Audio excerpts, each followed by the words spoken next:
Right. Hello, everyone, and welcome to our latest Ask a Clinician webinar. We've got insights from a dentist today. Thank you very much, everyone, for coming along. We have Professor Sam Shah with us, and he's going to be talking through his knowledge around dentistry. But also, I'd just like to give you a background about all the other things that he could potentially talk to us about, and hopefully will another day. So Sam is a clinician with expertise spanning digital health, public health, technology, and law. His extensive experience in strategic consulting, healthcare, NHS leadership roles, and collaborating with startups and scale-ups. His professional interests include health economics, behavioral change, and improving social mobility. Sam has contributed to major national projects and programs across the NHS and has worked with governments and public bodies globally. From 2020 to 24, he served as Chief Medical and Strategy Officer for the online healthcare provider Newman, supporting its growth and development as a startup. Additionally, he has held various legal roles, including work as a medical and regulatory lawyer, consulting on technical law. And we just had a little chat beforehand. He's very much enjoying his portfolio career at the moment. Sam, I'm very much looking forward to what you have to tell us about dentistry, digital, and anything else you might like to throw our way. The floor is yours. Well, hello. Hi, everyone. And Mark, thank you for inviting me to speak to people. Hopefully, this will not be like pulling teeth. And there'll be bits of this that people might find useful if they're listening. Hopefully, some new things that they might gain, but also a bit of an understanding about the sector, which is dentistry, oral health, or as we'll get onto in a moment, some sort of subparts to that too. So what might be useful is for me to sort of take people through a little bit about what I'm going to speak about, if that's helpful, and then hopefully a chance for people to ask some questions around the topic area, and we can go through any ideas that people might have about what they're going to do to help everyone solve the issues of digitization and dentistry. So, well, first of all, what is digital dentistry? Well, hopefully by the end of this session, we'll have some idea of what it could be. Now, the first thing to say is we're not going to cover everything in relation to digital dentistry because it's a big topic. We probably won't cover even everything that relates to dentistry, but we'll hopefully cover enough to give everyone an idea, especially some of those areas that people will be less familiar with, or ideas they may have had that they may not have fully sort of recognized or realized what the different components are of dentistry. Well, first of all, a bit about me. I work for a couple of organizations doing some work on digital health, so mainly teaching and research around digital health. I work as a medical legal advisor for a defense organization. I'm still an NHS consultant, and I work in primary care across a group of dental practices. And then I do some other work in data technology and AI compliance, and then some work overseas for an overseas government entity on health data management and regulation. So that sort of covers a brief overview of where I'm at. But I am a dental surgeon by background. I started off in dentistry almost 20 years ago. And during that time, I've worked in primary care, hospital dental services, in public health dentistry, and now sort of split my time between various areas of dentistry. And I guess importantly is that I've sort of probably been in every part of the system, from commissioning dentistry, providing dentistry, undertaking needs assessments of it, and even thinking about digitization in the sector, including what we might touch on later is some of the issues around standards. Well, what is it? So as most people think of dentistry mainly around the teeth, and that's all right, because I suppose a big part of it is the teeth. But as I'm sure we're all aware, the teeth aren't just existing in isolation in people's heads. They exist alongside the rest of the oral health sort of area, the cavity in general, and the head and neck. And of course, things tend to be much broader than that. And the interrelation between different types of healthcare condition, disease, people's circumstances are no different in the mouth to anywhere else. And so now when we think about dentistry, we think about dental professionals who, of course, have a role in supporting people with their teeth, but often you'll find dental professionals now are doing far more than that. And I've got colleagues who do everything now from supporting patients with their weight, their diet, all the way through to other things that venture into areas such as skin as well as allergy and so many other areas. So there are lots of people who are specializing in aspects of health, of well-being that go beyond just the teeth. But at the same time, there There are lots of people, most people, who are looking after people's mouths and in particular helping people with improving their oral health. Now you might think, is it really that important? Well, I'd of course argue that it is, because the mouth, of course, is entirely part of the body. People need functioning mouths to be able to eat, speak. It's obviously got a social dimension to it because of the way people appear. And there's lots of relationships between the mouth and other conditions. And we see relationships between other parts of the body, and it could be everything from the relationship with whether it's cardiovascular disease, whether it happens to be people's weight. There are lots of interplays between what happens in the mouth and the rest of the body. So it's quite important that we think of this in the round. Now, often when we're talking to colleagues, and we'll find this as we go through this discussion, quite often there are discussions about, well, why does that matter? That's only the teeth. And why do people need to know about that? What they probably don't realize is that most people, especially in the UK, and we'll cover why in a moment, when they are dentists, they are trained in every other aspect of health as well as part of their training, which also means when they're treating people, their spectrum, their scope can be quite broad in terms of their scope of practice, and what they need to make sure that they can safely treat someone is also quite broad. So a bit about what we're going to cover in this session. I'm going to talk about how dentistry is organized, how it's regulated, the type of work that takes place, how data flows, and also the use of technology within dentistry. And hopefully, by the end of this session, you'll know a bit more about how it's structured in the UK in particular, the differences between things like NHS and private dentistry that people might have a view on, the funding flows, the technology implications of those funding flows, the main data flows that take place, and what we might need to think about when we look at integration of dentistry within the healthcare context. So, how's it structured? Well, the main regulator in the UK is the General Dental Council. Now, some people might not know, but the General Dental Council didn't always exist in isolation. Actually, once upon a time, it was the GMC, the General Medical Council, that regulated both doctors and dentists, and the Dental Council was part of the GMC.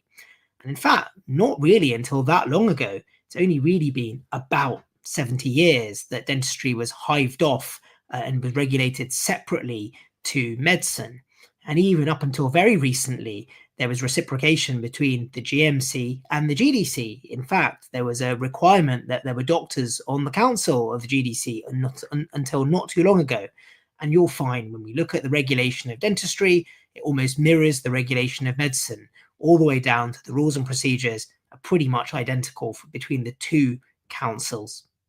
We've then got organizations that regulate the provision of dentistry. So not the individuals, not the individual healthcare professionals in dentistry, but the organizations, the providers. Well, this is the same across all of the across healthcare.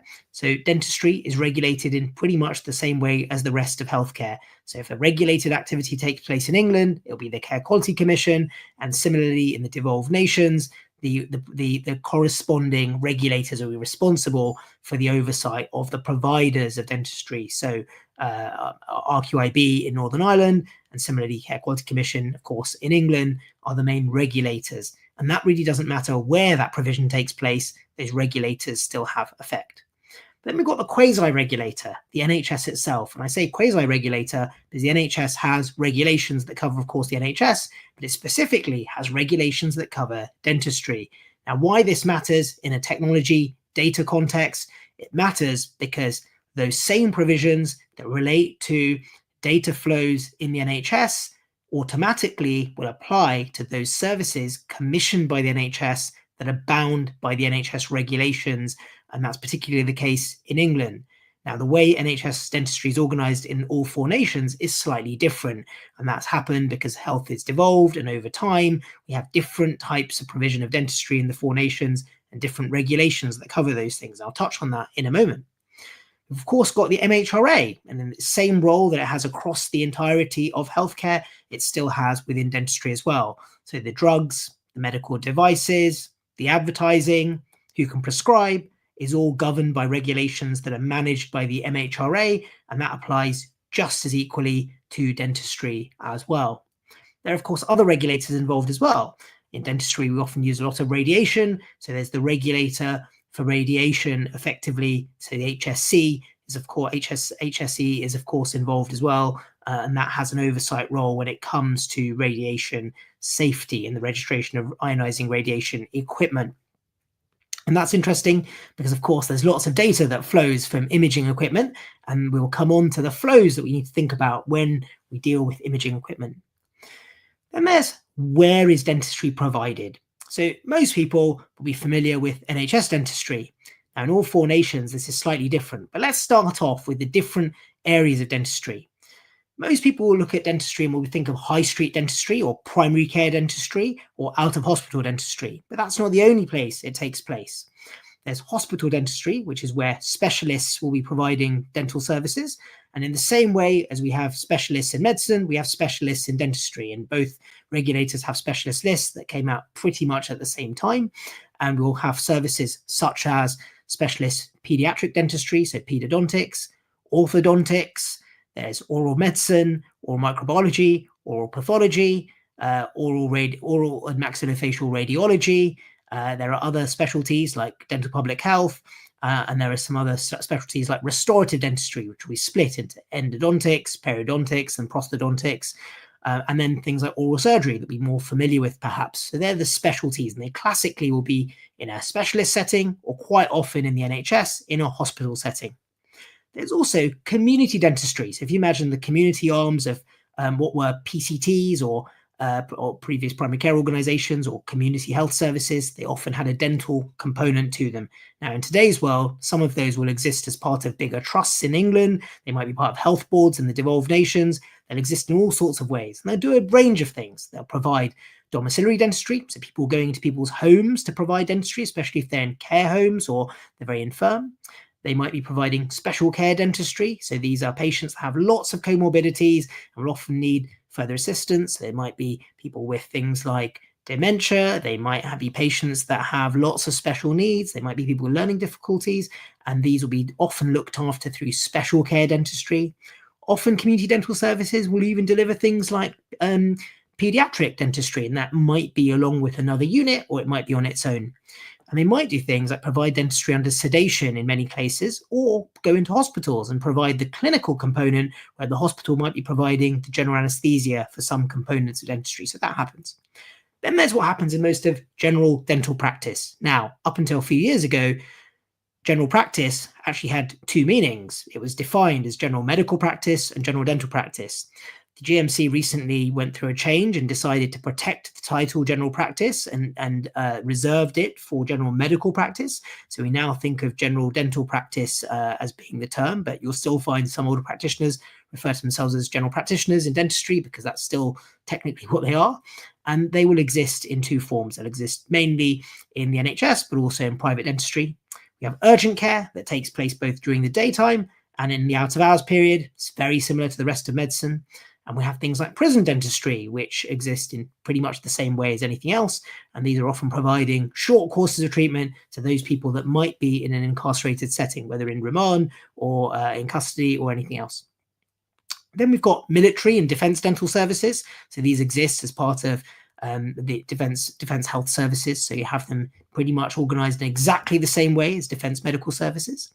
And then we've got what is private dentistry, which exists in all of the previous areas I've spoken about, but mainly you tend to find it's primary care dentistry where you find most of it, but you also have some in private hospital settings as well. And private dentistry might cover both specialist services and generalist services. Most generalist, but of course we have specialists as well. And the split approximately in dentistry is 9% of dentists are specialists and 91% happen to be generalists. That tends to be the sort of split. So who makes up dental professionals? Well, people will be familiar with dentists and dental surgeons, and the terms are the same. They're used interchangeably. There's no distinction in terms of who is a dentist, who's a dental surgeon. It's preference of use of title, and the sort of the formal home, if you like. There are 2 of them. The Royal College of Surgeons has a faculty of dental surgery, and then there's the College of General Dentistry that also exists. And these 2 both are sort of the, if you like, the home. There's other things like the British Dental Association that exists like the BMA as a professional representative organization. And of course, we have a single regulator, the GDC. Now, alongside dentists and dental surgeons, there are other dental professionals as well. There are clinical dental technicians. So these are people that might be able to see patients, but for limited things, like, for example, things like making dentures, for example. But dentists will often do that, but some people might go to a clinical dental technician where it's warranted. There'll be dental hygienists, there are dental nurses, dental technicians, dental therapists, and orthodontic therapists. Now, all of these individuals have to be registered with the GDC in order to carry out their trade. If they're not, they'd be practicing unlawfully. Now, they could be in training, which gives them some leeway and some scope to get trained before they are registered, but they have to be in a training program in order to do that. So people that use these titles, these are protected titles, have to either be registered or in training. And that's very important because that it is a regulated area. Now, it wasn't always the case, and there were, up until a few years ago, it was only dentists and dental surgeons that were regulated, but then that changed over time, and over the many years, other professionals have been added to the list of registrants that work within dentistry. And you find these working both in private and NHS settings. Classically, you'll find in a classic practice will mainly be dentists, hygienists, therapists, and nurses. In an orthodontic setting, you might have specialist orthodontists along with orthodontic therapists. And in hospital, you tend to find all of these individuals that might be working together. And classically, if you work in a max fax unit or familiar with them, they'll often be working together between a maxillofacial surgeon, sometimes an oral surgeon as well, maybe some dental nurses and some clinical dental technicians that might be making devices such as obturators and other things like that. So what's a classic patient flow? Well, the easiest flow to describe is probably, let's take a patient in a practice setting and what classically happens to them. So a patient will perhaps visit a practice and they might be either going along in person or first of all try to find one online. So let's start there. They go online and they do a search. Let's pretend they're in England, so they might do a search online, or they might go to the nhs.uk website and do a search there and find a practice. Now, if it's a private practice, they can, of course, get any practice they want. But if they want an NHS practice, they need to find an NHS practice that is accepting patients. Now, if you went to nhs.uk, you can search for NHS practices that are accepting patients. And on the National Directory of Service, that basically renders itself and presents itself on nhs.uk, you'll see those practices. And the data for that flow comes from the DOS that sits behind nhs.uk that individual practices have to update. So you found a practice and gone along.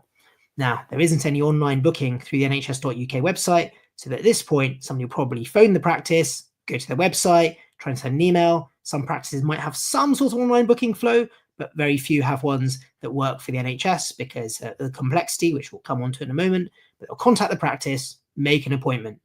So the practice made an appointment, and the patient then, of course, has to go along for this appointment. And before that, some practices might send a form to a patient to complete. The patient might have to go online and complete a form with their details, so their name, their address, their demographics, but also things like their medical history. And that will then go along to the practice. Now, they might do that beforehand, they might do it in person. Now, some practices might have a digital flow. They might give a patient a tablet to use to fill this information in. Others might have a manual form. Some patients might prefer a manual form. But what we don't have in general dentistry, in the NHS or private dentistry, is an integration with, in England, the summary care record or the equivalent records in the devolved nations. That doesn't exist. There was a pilot that was testing that for a little while. Certainly when I worked in the NHS, we were trying out that pilot. But right now, there isn't a way of surfacing that in a practice setting. Dental practices typically are not on the HSCN network on the NHS. They classically won't have the summary care record. Practice settings won't have smart cards in most places, or even digital smart cards. In hospital settings, community trusts, perhaps in some prison settings, they might have summary care record access. But in general dentistry, even in urgent care, that classically doesn't happen. So we're reliant on patients filling in that form and disclosing their medical history, their past medication, their social history, and everything else at the point at which they're coming to a practice. Now, some people might wonder, well, why would you need to know that? Well, lots of diseases have head and neck manifestations. Lots of drugs have interactions, especially when we're using things like anesthetic, sedation, any of those things. We have to be mindful of people's medications.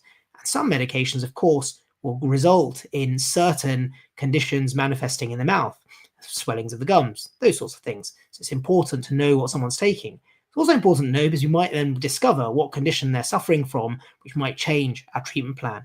But right now, we're reliant on individuals providing that information. So they provide some information, then what happens next? Well, they'll be waiting in a practice, and in the practice management system, that information is loaded in.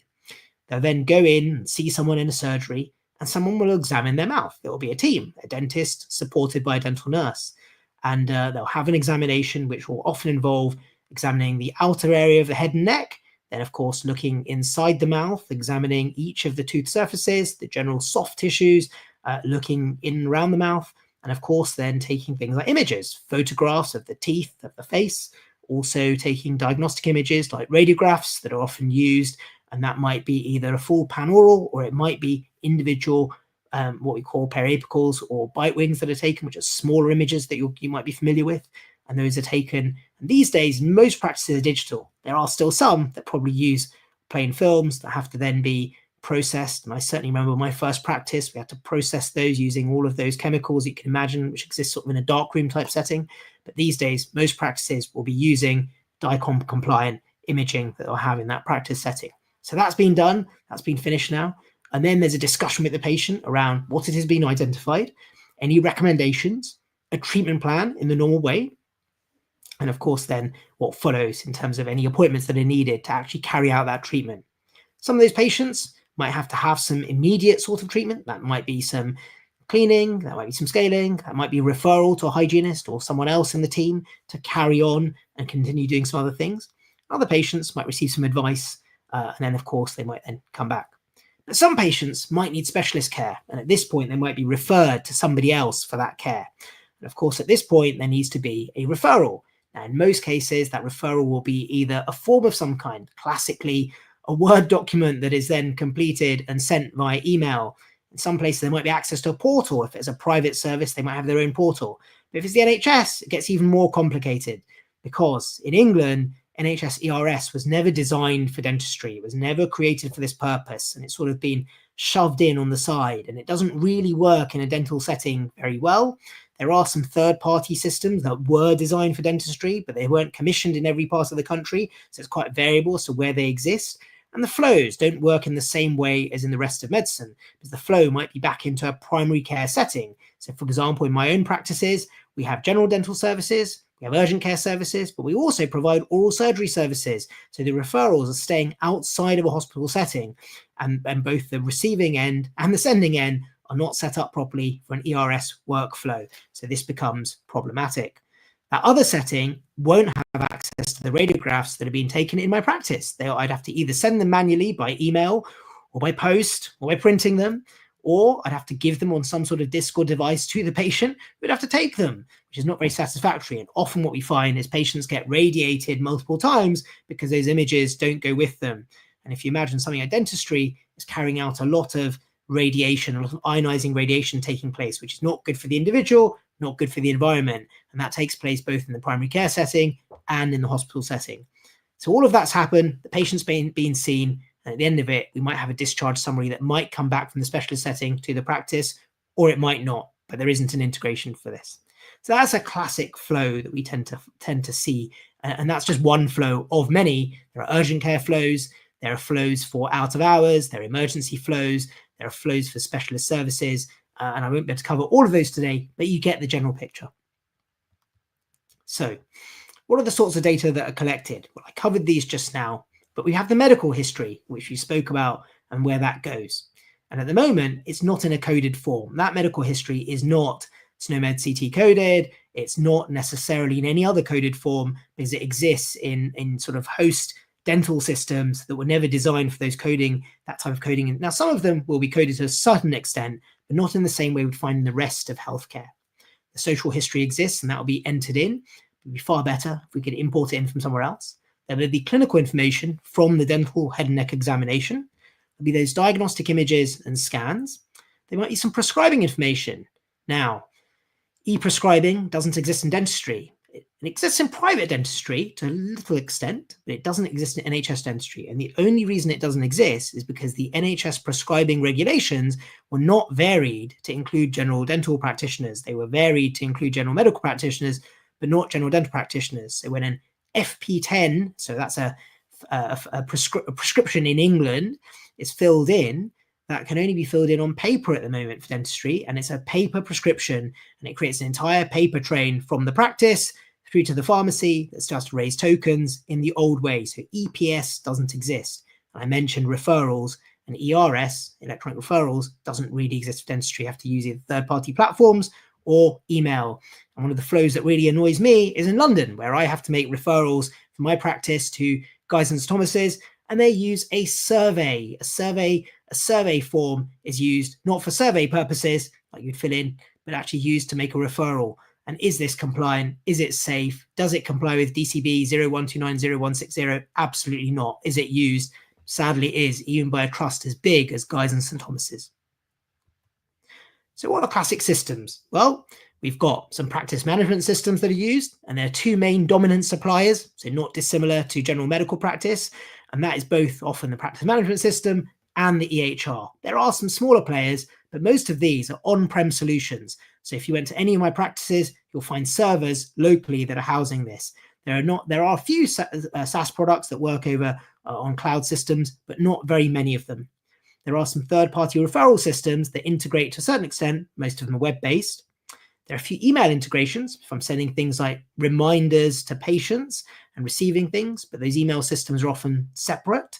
There is a requirement, or there was a force, to have NHS mail in all dental practices. There was almost a strange thing where NHS England commissioners forced NHS mail, but NHS Digital, as was in England, was recognising DCB 1596 to allow third-party email systems to have the same standard as NHS mail. So you've got two different parts of the NHS coming up with completely different responses to something that should have a consistent set of standards.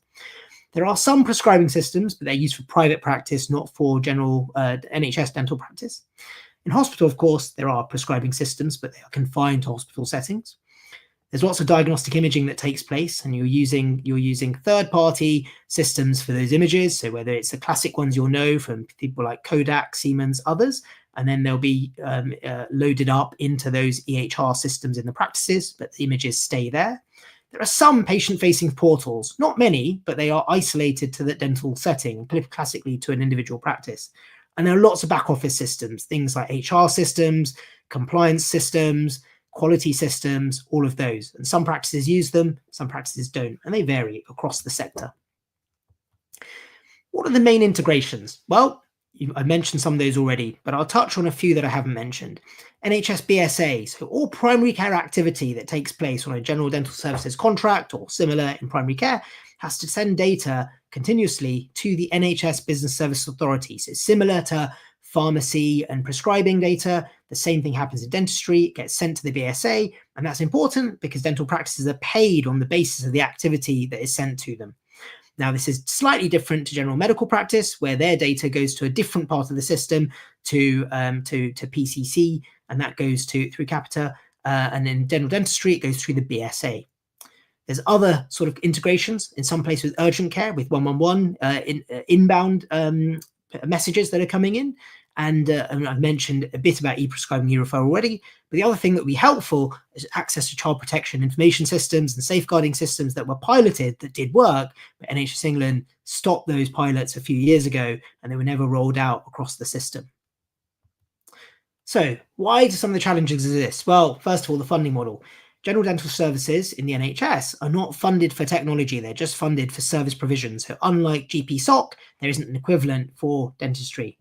There are legacy systems, and there's not much movement amongst those providers to innovate or to develop their systems. There isn't much of a market really because it's fairly small. There's a regulatory burden. The NHS is dominant, and its expectations mean that the software providers have to go through a fairly high bar in terms of the data flows they need back to the BSA, which has a cost attached to it, which isn't funded anywhere.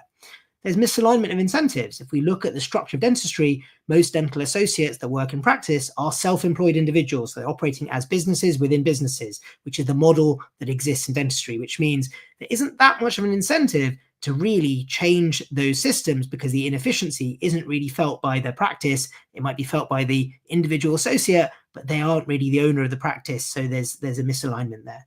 And there's historic perceptions as to what data is needed, where and why, which means that it doesn't necessarily get the focus that it needs when people are making policy decisions. So those are some of the challenges that exist. So that's a lot for me for you to take in. And I know Mark's got some questions. Some of you may have questions too. So I'll stop sharing at this point and we will move over to Q&A. Sam, thank you very much. There was a lot there, and actually a lot of the similar problems that we have, across the rest of the NHS is amazing. You got a bit of an MDT, haven't you? A multidisciplinary team there, dentists, nurses, technicians, surgeons, and so on. And I presume you have all the same communication issues just within sort of the clinical team. And then we bring along digital, which may help, may not. And it sounds like you've got the same problems of getting hold of data, interoperability. Nice to see you're using DICOMs. And also the ERS, so the electronic referral system, not working for you guys. I have opinions about that. Yes. All of those things and the above, right? And imagine in some cases, we even have, like, in my practice and some other people's, have anaesthetists visiting. So you have medical anaesthetists that are coming in, provide joint care, especially if you've got complex cases with complex sedation, if you're working with others. You might, in a hospital setting, be working across a range of individuals. If I think about when I used to be part of an MDT, working with people from infectious disease, from other surgical departments, working together. So you have many of the same problems you see across the system, but again, a different context. No, exactly. And discs for imaging, I feel like it's the olden days in the NHS when the patient has to walk around with their own imaging and so on. And I didn't quite catch what you said about SNOMED. Is there dentistry stuff in there? I just quickly looked on the SNOMED CT website and gingivitis was on there, but I don't know, did you say there was lacking of terms for dentistry? I don't think SNOMED CT is the problem itself. I think they do have concepts for dentistry. They exist.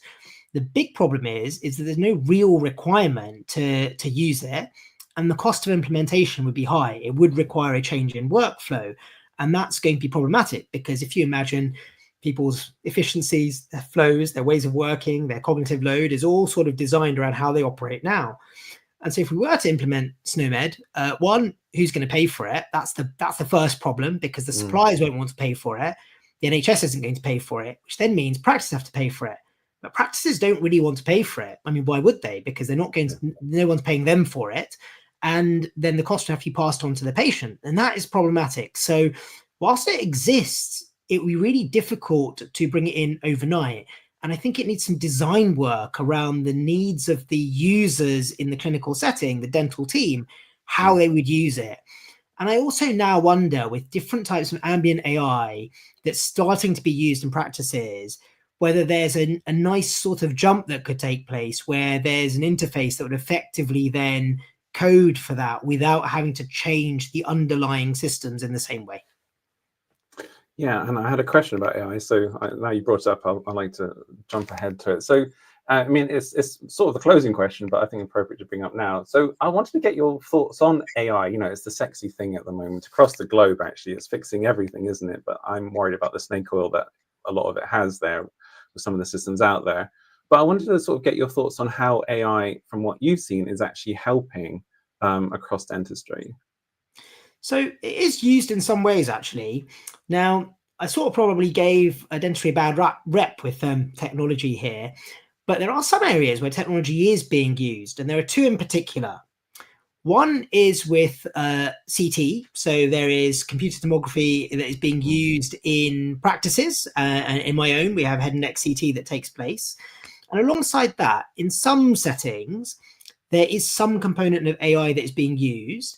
And in particular, some people are using it to create surgical guide planes for implant dentistry, and they get much better results and much lower likelihood of revisions, and much better placing of implants that they're using that approach and using some component of AI. The second area that it's being used is around scanning technology. So many people who have had braces or anything like that will be familiar with going in and having these alginate impressions. So those gooey, mushy, sort of, fluidy, plasticine type things on a tray being put into someone's mouth. all a bit uncomfortable, very messy, sticks all over the place. Well, now practices are using, some practices, and as does, we use scanning technology that uses imaging to basically then produce the prosthesis that's needed, the crown, the bridge, the invisible aligners, the clear aligners.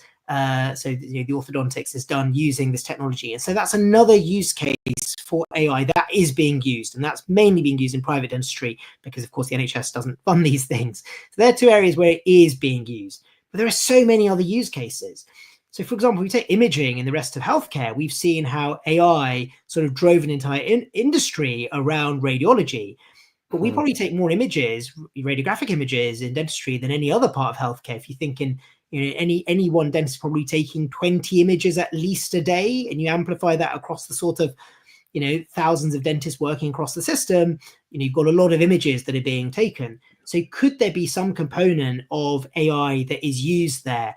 And where it hasn't really taken off yet is I'd certainly like to see the use of it for my CT scans to rule out anything else. So right now I still have to send those CT scans to a consultant head and neck radiologist just to rule out any incidental findings that I wouldn't necessarily be able to diagnose myself. And I'd like to see AI being used to prioritize those images, because the same backlog that exists in the rest of radiology exists here as well. The other area I'd love to be, for it to be used is around the routine, the radiography that we do, and really to allow skill mix. So we have other members of the workforce that are trained in radiography. Or could we use AI over the top of this to help them at least with some of those findings? They're not necessarily reporting on them, but preparing those for a dental surgeon to then look at those images, because they've perhaps already got the start of a radiographic report that's needed there. So those would be interesting cases. But other things, predicting what an individual might need, if we were able to take their medical history, take their social conditions, understand a bit more about them, compared to the rest of the population, we might be able to at least predict what's going to happen to them. And so, for example, periodontal disease, if someone's got predisposition to diabetes, heart disease, the likelihood is at some point they're going to suffer from this, and that is going to cause the loss of their teeth. Now, could we perhaps use some component of machine learning or otherwise to at least help us with this? So there's lots more scope to do this, but we're not quite there yet. They're very interesting. And sort of leading on from that, whether you use AI or not, but I was wondering how, and you see this a lot in medicine, like all these different digital therapeutics coming out, the magical app, or an app anyway. Have you seen sort of behavioral change with digital apps or therapeutics with or without AI at all in dentistry? Good question. I've seen lots being sold as using AI and being some sort of digital behavior change product. I've seen people that have sold toothbrushes that Bluetooth link and record when they're being used.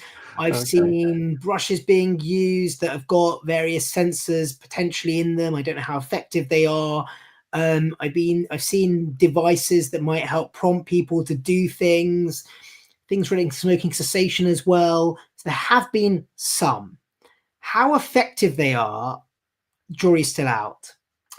Whether they really are digital therapeutics, I would say I'm more skeptical, and I'd be looking for empirical evidence on these. They are being sold and positioned as such with some of the insurers and others out there. Because if we think of the funding model, we've got the NHS, we've got insurers, we've got out-of-pocket self-pay, and we've got some sort of employee benefits plans that they come from. And some of the insurers have promoted the use of these more in the US than the UK, and they are out there. But I'm still not convinced they're necessarily that effective, and I think there's still some time to go. Could they be effective? Potentially, but I'd want to see some sort of slightly more clever imaging built into them, and then the use of perhaps some sort of analysis of that image that would then give me an idea of whether or not someone is suffering from decay, missing, filled teeth, whether they have a certain level of plaque on their tooth surface. These are important things, and they would help them prioritize when they do or don't need to have an examination. Because there's a myth out there. There's a myth that lots of people have sort of promoted, which is, that someone has to go and see a dentist every 6 months. Well, they don't really have to go and see a dentist every 6 months. What they need to do is go and see a dental practitioner or a dental professional relative to their need. Now, if we could use a device to help people identify when they have a need, that would help. That's not to say they shouldn't go in between. There might be other reasons they go to look for things. You know, we're looking in the mouth to identify signs of mouth cancer. We're looking for other signs of disease, but at the same time, for their mouth examination, prioritizing it based on the data about them and an image would be far more helpful. Very interesting. Now I'm going to tap into your portfolio experience, if I may, and sort of go sort of a higher level. And I just wanted to read out some quotes we have from our new Secretary of State for Health and Social Care, Wes Streeting. So in the Labour conference this September, he says, we need to have a digital healthcare service powered by cutting edge technology. And also another one from himself when he was traveling last weekend up in Middlesbrough, he said it's why the dentistry needs to be prioritized, and that's in their manifesto, and they want to deliver 700,000 more urgent dentistry appointments. That's quite a big number. And they also want to reform the NHS contract. Everyone understands it's time to rebuild NHS dentistry. Some big, clickbait, big buzzwords there. Impressive stuff, I really think, and it'd be lovely to see these sort of things delivered. You've got experience from the front line and also from sort of the political side of things, NHS Digital, NHS England. Be interested to get your thoughts on that.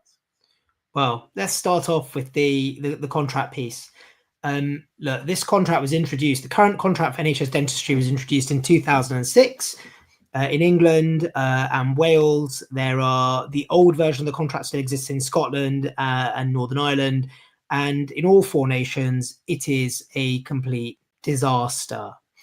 In England, do I think the health secretary is going to get another 700,000 appointments? No. What we'll see is we'll see vanity metrics.